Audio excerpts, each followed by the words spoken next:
And I'm back, and I got a book review, so it's like classic Jen again. And the book in question is Me, Earl and the Dying Girl by Jessie Andrews. I'm gonna be straight up, I didn't enjoy this book. It was a quick read, it was an easy read. Did it make it an enjoyable read? No. Okay. Where to start? Okay, first things, so this is probably one of the first big negative reviews that I've done, and I would be more infuriated, but a lot of the little things that bugged me about the book were then addressed in the author Q&A as things that the author was annoyed about too. I got to the end of the Q&A and I was like, did you even like this book, mate? I was a little confused at that point. So yeah. So this book, Me, Earl and the Dying Girl, it is exactly what it says on the tin. Me, Greg, Earl, his friend Earl, the dying girl, Rachel, his friend with leukemia. And that's about that. Greg and Earl make movies. He finds out that his old friend Rachel has been diagnosed with leukemia, and his mum makes him hang out with her more to comfort her during her dying days. It's all very bizarre and contrived, but you know, gotta fit in with YA literature, eh?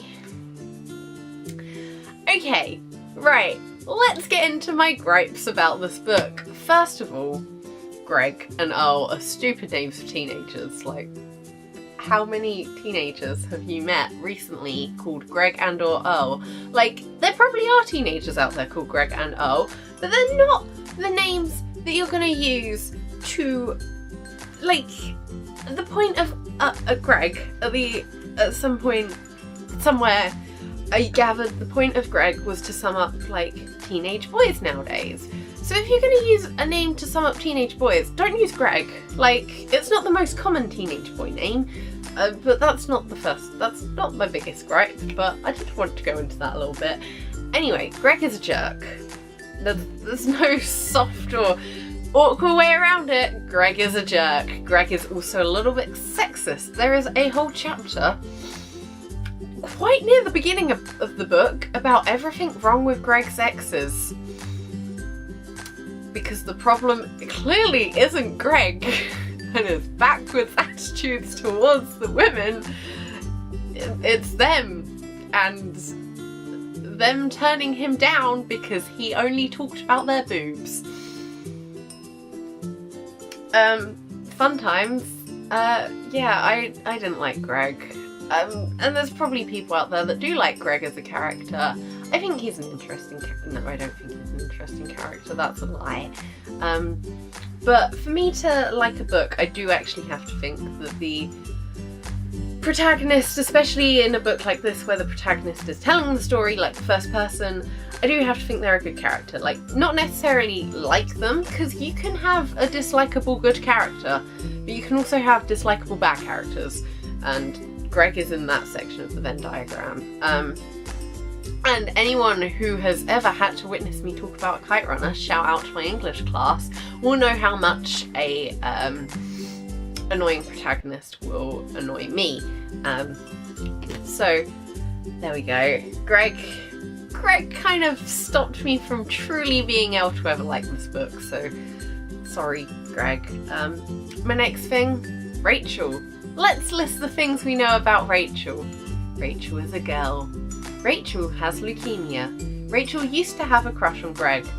Rachel has posters of attractive men in her room. Okay, I thought of a fifth one. Rachel likes the films that Greg and Earl make. For a character who is actually a titular character, if you look at the front of the novel, she's there.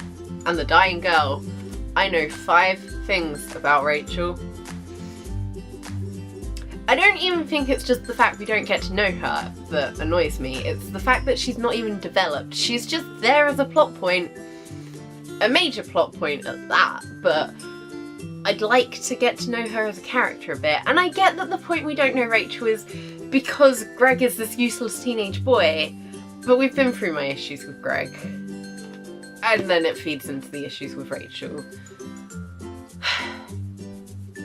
And it does, like, Rachel has her own friends. Why is she being made to spend all this time with Greg?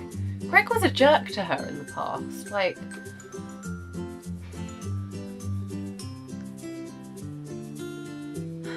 I don't want to keep complaining about this book. So here's the thing I enjoyed about this book. It varies in style. So, I'm going to give you a pro just so that you don't think I really, really hate this book.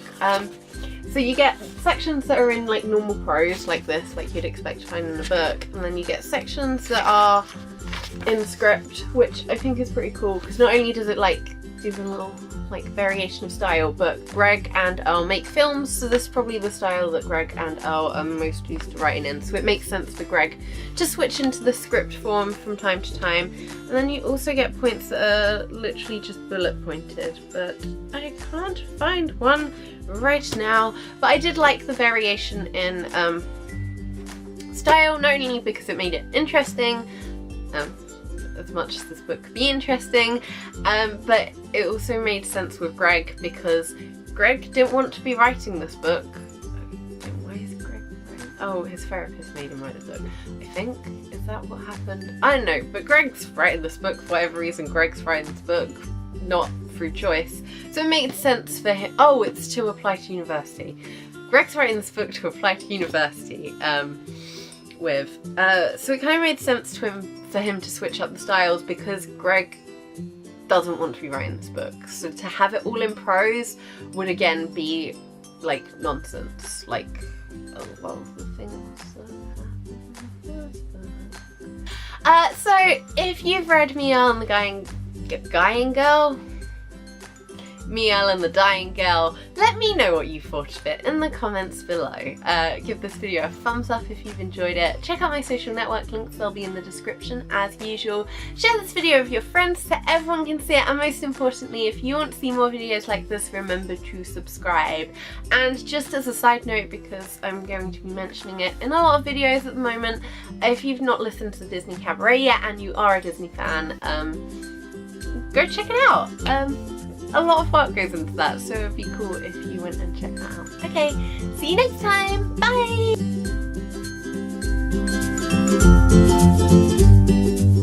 Oh, and then there's that casual biphobia from Earl somewhere in the middle. I don't want to read about that. I don't want to get...